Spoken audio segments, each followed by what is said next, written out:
성부의 법.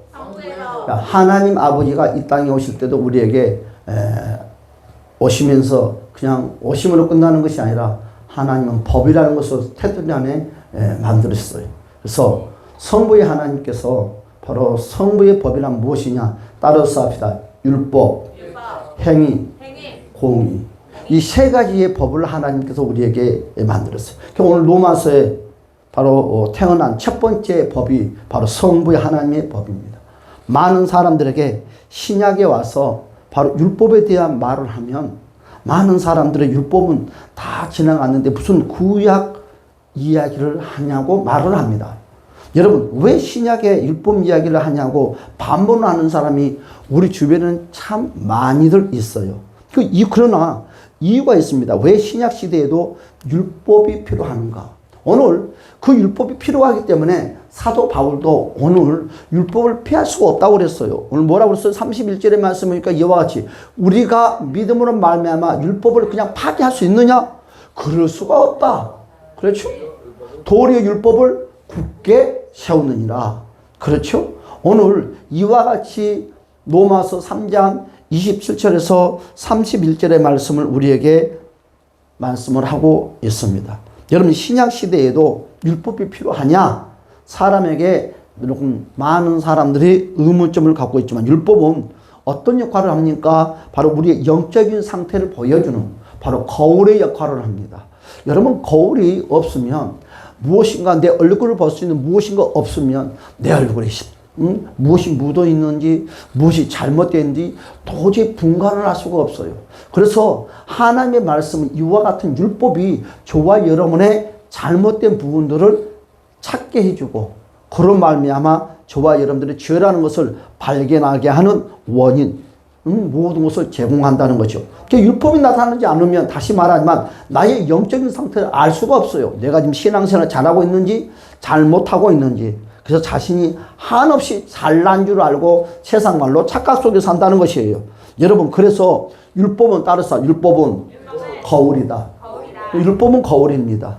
여러분, 주일날 우리가 밥을 맛있게 정신 예배를 맞춰 밥을 먹습니다. 그런데 누군가가 밥티가 딱 내 얼굴에 묻어 있으면 여러분, 그 사람은 대화에서 막 웃으면서 이야기를 해요. 잘난 것처럼 막 이야기해요. 주변의 사람은 그 얼굴을 보면서 참 불편스럽게 생각합니다. 그걸 띄었으면 좋겠는데 말을 하자니 미안하고. 그런데 그분이 딱 밥을 먹다가 급한 일에서 밖에 나와서 일을 보고 들어왔는데 밥티가 안 붙었어요. 왜 안 붙었을까? 곰곰이 의문점을 갖고 있는데 그분이 밖에 나와서 일을 보면서 거울을 봤더니 얼굴에 밥티가 한 개만 묻어 있는 것이 따닥따닥 붙어 있는 거야. 어이구, 창피해라. 어떻게 다른 사람이 나를 봤을까? 거울을 보는 순간에 그 밥들을 다 제거를 하고 깔끔한 모습으로 싹 나타나는 거예요. 이와 같은 율법은 역할을 한다는 것입니다.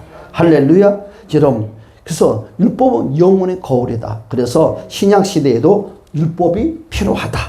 우리가 이 세상에 살아가는데도 여러분, 나라법을 잘 지켜야지 벌금이 안 나와요. 여러분, 나라법은 못 지키면 날마다 번번이 벌금이 나오는데 아무리 내가 큰 소리 치고 잘난 체 해도 그 벌금의 통로를 벗어날 수가 없어요. 법을 지켜야지만이 벌금이 안 나와요. 똑같은 거예요. 법을 모르면 치명적으로 당하고 맙니다. 여러분, 제가 옛날에 그런 말 했나요? 할아버지가 미국에 이민을 갔어요. 너무너무 애롭고 슬프고 괴로워요. 괜히 미국에 왔나 보다 하면서 신세 타령을 하고 공원에서 혼자 앉아서 넋죽거리게 탁 있는데 어떤 깐난아기가 막 놀이터에서 노는데 바지를 다 벗고 꼬치를 내놓고 막 딸랑딸랑 뛰어다니면서 노는 거예요. 그러니까 마침 고국에 있는 자기 손자가 딱 생각나는 거예요. 그래서 뛰어가가지고 자기 손자를 맞이한 것처럼 꼬치를 만지면서 이 새끼 꼬치 따야 되겠다. 꼬치 따야겠다. 근데 그 광경을 누가요? 그 꼬마아이가 보는 순간에 경찰서에 전화해서 신고를 삐용삐용삐용삐용삐용 와서 말도 하지 않고 쇠고랑을 탁 쳐서 데리고 가는 거예요. 우리나라는 여러분 놀이터에서 꼬마아이가 놀고 꼬치 내놓고 놀면 만지면은 삐용삐용 차 와요, 안 와요? 안 와요. 웃음으로 넘겨요. 걸으거니 하거니. 그런데 미국은 그런 것이 없어. 왜? 그 나라의 풍습과 나라와의 법과 우리나라가 다르기 때문에 그것처럼 무엇이든지 법이 없이는 형성할 수가 없어. 공동체 안에는 다 법이라는 것을 만들어 놓고 그 법 테두리 안에서 움직이는 거예요. 무엇이 잘못됐다고 따집니까? 누가? 이 법이란 테두리 안에서 벗어나는 순간에 잘못됐다고 항의가 들어옵니다. 그런데 법이란 테두리가 없으면 여러분 무엇을 해도 아무것도 미안함이 없어요. 법이란 것은 이만큼 귀중합니다. 세상에도 법을 만드는 것처럼 공동체에도 법을 만드는 것처럼 하나님께서도 이 땅에 우리에게 성부의 하나님이 법을 만들어서 우리를 찾아와서 우리를 만나주시고 역사하신다. 그 성부의 하나님이 율법이란 법을 가지고 우리에게 찾아왔어요. 여러분 율법은 몇 가지가 있느냐? 대충 대략 630가지로 되어 있다고 합니다. 여러분 한마디로 말해서 창세부터 요한계시록까지 말씀의 전체가 다 율법이죠. 너는 이와 같은 말씀을 지키고 살아라. 그렇죠? 여러분 율법은 숫자로 헤아릴 수가 없어요. 하나님을 여러분 그와 같은 거. 그래서 그런 율법을 줄이고 하면 어디로 모아져요? 모세 오경으로 싹 모아져요. 모세 오경을 줄이면 어떻게 나와져요? 십계명이라는 것을 딱 모아져요. 십계명을 몰고 모아서 나오면 제1계명이 딱 쓰는 것이에요. 이와 같이 여러분 축소가 되는 거죠. 여러분 바리새인 율법사 등등 십계명을 지키고 있다고 생각했는데 바로 예수님께서 이 땅에 오셔서 여러분 마태복음 5장, 6장, 7장의 말씀을 가지고 산상수훈의 설교를 하는데 여기서 설교를 저는 하면서 뭐라고 했습니까? 율법을 강화시켰어요. 확대시켰다는 것이에요. 그 구약시대에는 행동하는 걸 보고 죄를 인정하고 하는 것이에요. 신약시대는 행함을만 보고 죄를 따진 것이 아니라 마음에 나쁜 생각하는 것도 죄다고 우리 주님께서는 죄를 강하게 더 확대시켜서 신약시대 우리 주님께서 말씀을 하고 있다는 것입니다. 그와 같이 여러분 예수님이 이 땅에 오셔서 율법을 왜 확대시키느냐? 우리에게 더 큰 은혜를 주시기 위한 주님의 마음이라는 것을 주님의 이름으로 축복합니다. 여러분 율법이 없이는 다음의 법 누구요? 바로 이 성자이신 예수 그리스도를 만날 수 있는 통로의 길이 열리지가 않는다. 율법이 없이는 성자이신 예수를 만날 수 있는 길이 없어요. 그래서 율법의 길을 찾아가다 보니까 누구를 만나는 거예요? 성자 예수를 만나고 성자 예수를 통해서 위로를 받고 힘을 공급받는다는 것을 주님의 이름으로 간절히 축복합니다. 그래서 율법이 없이는 다음의 법이 오지 않는다는 거예요. 그래서 오늘 본문의 말씀이 뭐라 했어요? 그런즉 우리가 믿음으로 말미암아 율법을 폐하느냐? 그럴 수 없다. 도리어 율법을 굳게 세우느니라. 여러분 신약시대에는 바로 믿음으로 우리가 은혜를 받습니다. 할렐루야. 믿음으로 우리는 하나님의 자녀가 됩니다. 할렐루야. 믿음으로 우리는 죄 사함을 받았어요. 할렐루야. 이 모든 것이 믿음으로 되는 줄 우리가 다 알고 있습니다. 그런데도 오늘 본문의 말씀 31절은 바로 율법부터 굳게 세운다. 왜? 믿음의 통로 안에 들어가게 하기 위해서. 믿음으로 우리는 구원을 받았습니까? 여러분 율법이 이제 필요가 없나요? 아니라 도리어 율법부터 굳게 세우기 위한 하나님의 마음이다. 여러분 신약시대에는 율법을 여러분 굳게 세워야 왜 하느냐? 바로 율법을 세우는 것만큼 무엇이 임하기 때문에 은혜가 임한다. 여러분 로마서 5장 20절의 말씀 보니까 이와 같이 말씀이 있어요. 율법이 들어온 것은 여러분 범죄를 더하게 하려 함이라. 그러나 죄가 더한 것이 뭐라고요? 은혜가 더욱 넘친다. 뭐가 더하는 것에? 죄가 더하는 것이에요.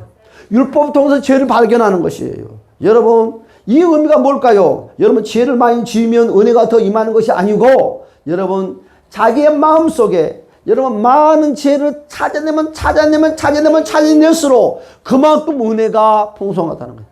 여러분 죄를 내 심령 속에 찾아내는 것만큼 은혜는 임하는 거예요. 죄를 찾아내지 못하면 은혜는 그냥 많은 죄를 찾아내는 만큼 은혜 속에 들어간다는 것입니다. 그래서 에베소 1장 9절의 말씀처럼 죄를 자백하는 자 그런 사람이 승리한다는 것을 주님의 이름으로 간절히 축복합니다. 여러분 어떻게 됐어요? 그같이 우리는 10계명 제 1계명 다 같이 한번 볼까요? 하나님 외에 다른 신을 내게 두지 말아라. 율법의 중심이다 그랬어. 그래서 우리는 10계명 제 1계명 뭘 지킨다? 하나님 외에 다른 신을 두지 말아라. 그럼 무슨 말이에요? 아담과 하와가 하나님께서 뭐라고 그랬어요? 다른 신을 두지 말라고 약속을 지키라고 했는데 아담과 하와가 그 약속을 지키지 못하고 사단의 유혹에 넘어가서 다른 신을 두게 됐어요. 어디에? 내 마음속에. 그래서 우리가 진리가 어긋났잖아요. 진리가 불순종이 됐잖아요. 그래서 내 안에 하나님 아버지가 내 안에 주인이 되는 것이 아니라 누가 주인이 됐어요? 악한 사탄이가 주인이 됐어요.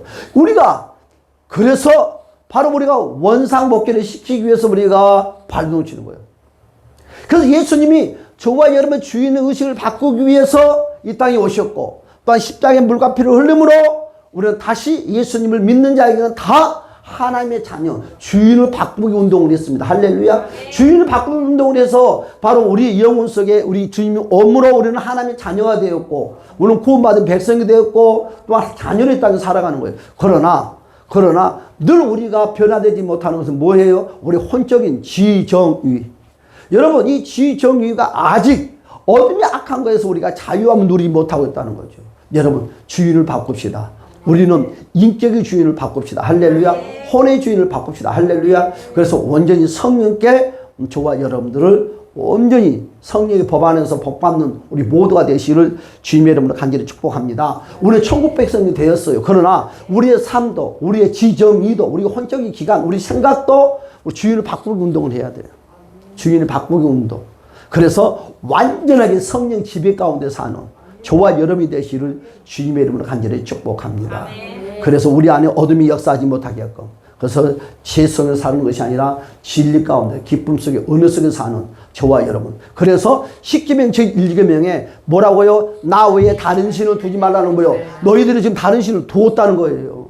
예수 믿는 백성들은 지금 어떤 신이 있는 거예요? 지금 혼의 기간 속에 우리의 지금 지정의 인격 속에 있는 아직 다른 신을 쫓아내지 못하고 있다는 거예요. 완전히 바꾸기는 전인 저와 여러분이 온전히 회복되는 저와 여러분이 되시기를 주님의 이름으로 축복합니다. 그래서 우리의 신앙이 뭐예요? 우리가 생각도 주님의 마음도 주님의 우리의 지, 정의 모든 것이 우리가 우리의 성령께서 주관할 수 있게끔 맡겨드리는 진짜 살아있는 진짜 거듭나 있는 진짜 주인을 바꾸기 운동의 승리자가 되시기를 주님의 이름으로 축복합니다. 그래서 십계명 제1계명, 십계명이 뭐예요? 율법은 주인 바꾸기 운동. 할렐루야. 우리 다 같이 기도합시다. 할렐루야. 참 좋으신 우리 주님께서 우리가 하나님 백성이 되게 허락해 주심을 너무 감사합니다. 구원받게 허락해 주심을 감사합니다. 그러나 지정의도 완전 주인을 바꾸는 우리 인격이 변화되는 한 주간이 되게 도와주시옵소서.